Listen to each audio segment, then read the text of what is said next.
Assalamualaikum warahmatullahi wabarakatuh. Selamat datang di Wukas channel yang menceritakan sebagian kecil kisah-kisah yang terjadi di alam gaib. Jangan lupa klik tombol like dan subscribe. Rahyang Jayawisesa adalah murid dari Sang Hyang Anangjaya atau biasa disebut Kera Putih Hanoman. Walaupun kini sudah menjadi resi di alas Purwo, namun terkadang Rahyang Jayawisesa masih berwujud kera putih. Sahabat syiar yang berbahagia, pada video kali ini akan menceritakan rangkuman liputan Ustadz Hakim Bawazir yang sengaja bertolak ke Jawa Timur untuk berinteraksi langsung dengan Rahyang Jayawisesa. Awalnya Ustadz Hakim beserta kru syiar dalam gelap berkunjung ke Gunung Bromo, namun ternyata Rahyang Jayawisesa belum mau berinteraksi dengan Ustadz Hakim. Lalu keesokan harinya Ustadz Hakim berkunjung ke Trowulan Mojokerto, yang menjadi pusat kerajaan Majapahit pada zaman dulunya, karena dulu Rahyang Jayawisesa ditugaskan untuk menjaga kerajaan Majapahit. Namun di Trowulan ini pun, Rahyang Jayawisesa masih belum mau berinteraksi dengan Ustadz Hakim. Malam terakhir sebelum Ustadz Hakim beserta kru syiar dalam gelap meninggalkan Jawa Timur, tepatnya di salah satu sudut kota Surabaya, Ustadz Hakim kembali memanggil sosok Rahyang Jayawisesa agar mau masuk ke tubuh mediator. Namun sebelum memanggil Rahyang Jayawisesa, terlebih dulu masuklah si Bodas, siluman harimau putih yang selalu ikut bersama Rahyang Jayadharma. Si Bodas berbicara kepada Ustadz Hakim dan mengatakan bahwa Ustadz Hakim telah membangkitkan luka lama Rahyang Jayadharma atau Aki Jarot. Seandainya Ustadz Hakim kemarin tetap melanjutkan liputan di Trowulan, pasti akan terjadi pertempuran di alam jin. Yaitu pertempuran antara siluman ular bermahkota yang menjaga di Trowulan melawan Rahyang Jayadharma. Pertempuran itu merupakan buntut dari peristiwa masa lalu, yaitu pada saat terjadinya perang bubat di alam manusia. Pada saat perang bubat, di alam jin pun juga terjadi peperangan yang mengakibatkan terbunuhnya istri Rahyang Jayadharma. Setelah menceritakan hal itu kepada Ustadz Hakim, si Bodas keluar dari tubuh yang dia rasuki lalu masuklah Rahyang Jayadharma ke tubuh mediator. Rahyang Jayadharma bercerita bahwa hatinya sedang jengkel, tapi bukan kepada Ustadz Hakim, melainkan kepada Patih Gajah Mada yang kala itu saat perang bubat memimpin pasukan dari Majapahit. Khodam Patih Gajah Mada inilah yang menyebabkan terbunuhnya istri dari Rahyang Jayadharma. Dan Ustadz Hakim menenangkan Rahyang Jayadharma agar bisa menerima kenyataan di masa lalu. Aki Jarot bercerita bahwa dia sekarang sudah bertemu dengan bapaknya, yaitu Sang Hyang Astadewa di Gunung Semeru. Sang Hyang Astadewa bertanya kepada Rahyang Jayadharma, siapa manusia yang bersamamu itu? Kenapa dia bisa mengungkap tentang dunia jin, tentang Sang Hyang Astadewa dan juga tentang kerajaan Laut Selatan? Rahyang Jayadharma akhirnya menjelaskan kepada bapaknya, bahwa manusia yang bersama dia itu kalau di alam gaib bernama Syekh atau Hilah. Lalu Sang Hyang Astadewa pun menyahut, berarti dia dari kerajaan Laut Merah ya.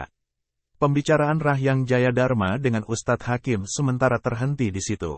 Ustadz Hakim ingin memanggil dan memasukkan Rahyang Jayawisesa ke tubuh mediator. Namun yang datang justru makhluk lain, yang mengaku bernama Wanarayuda. Dia yang juga selalu bersama Rahyang Jayawisesa. Dia bercerita bahwa selama ini dia diperintah oleh Rahyang Jayawisesa agar selalu mengawasi pergerakan Rahyang Jayadharma dengan si Bodas, karena Rahyang Jayawisesa memang sengaja ingin menghindar dari Rahyang Jayadharma.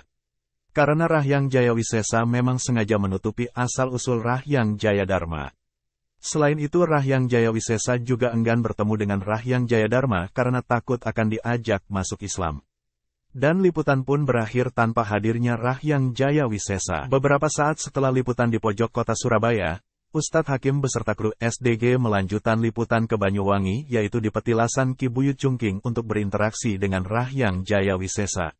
Namun sebelum liputan dimulai, Ustadz Hakim meminta kepada Rahyang Jayadharma agar sedikit menjauh dari lokasi liputan, agar Rahyang Jayawisesa mau hadir dan bersedia dimediumisasi ke tubuh mediator.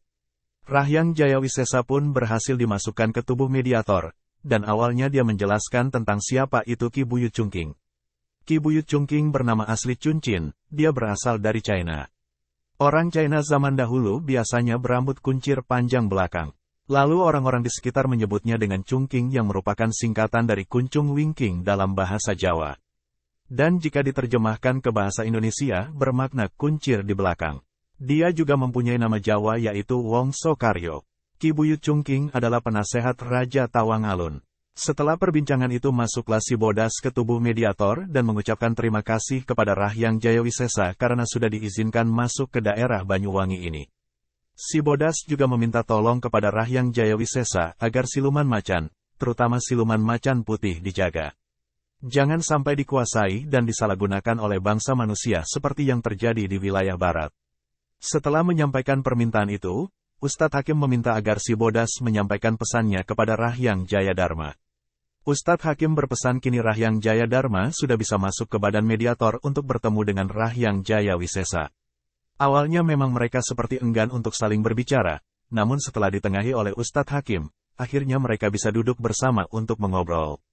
Dalam kesempatan itu lagi dan lagi Rahyang Jayadharma berusaha meyakinkan Rahyang Jayawisesa agar segera memeluk agama Islam, karena dunia ini sudah semakin tua, sudah saatnya untuk memeluk ajaran Islam. Awalnya Rahyang Jayawisesa bersikukuh ingin tetap di keyakinannya yang lama, namun lama-lama hatinya terketuk juga untuk masuk Islam. Namun masih ada yang mengganjal di hatinya hingga dia meneteskan air mata, yaitu bagaimana nasib rakyat-rakyatnya di Alas Purwo nanti. Dia takut akan kondisi Alas Purwo nanti seandainya dia masuk Islam dan meninggalkan rakyat-rakyatnya yang ada di Alas Purwo untuk memperdalam ilmu agama Islam. Rahyang Jayadharma kemudian meyakinkan kakaknya jika memang sudah berniat untuk memeluk Islam dan ingin memperdalam ajaran Islam, maka nanti akan ada utusan dari Kerajaan Laut Merah yang akan menjaga Alas Purwo selama ditinggal oleh Rahyang Jayawisesa. Ustadz Hakim dan Rahyang Jayadharma juga mengajak Rahyang Jayawisesa untuk berkunjung ke Gunung Galunggung menemui Sang Hyang Brajadharma, adik dari Sang Hyang Astadewa. Sebenarnya saat itu pintu hati Rahyang Jayawisesa sudah terketuk untuk masuk Islam. Namun pembacaan 2 kalimat syahadat belum dilakukan saat itu. Hal itu dikarenakan Rahyang Jayadharma beserta Rahyang Jayawisesa harus sowan dulu kepada Eyang Lawu atau Rahyang Joyo Menggolo, untuk meminta nasihat bagaimana caranya untuk izin kepada bapaknya yaitu Sang Hyang Astadewa, bahwa Rahyang Jayawisesa ingin memeluk ajaran Islam. Demikian rangkuman liputan Abah Hakim di 2 lokasi yaitu kota Surabaya dan Banyuwangi. Untuk cerita lengkapnya ada di channel YouTube Ustadz Hakim yang linknya saya lampirkan di deskripsi video ini. Terima kasih.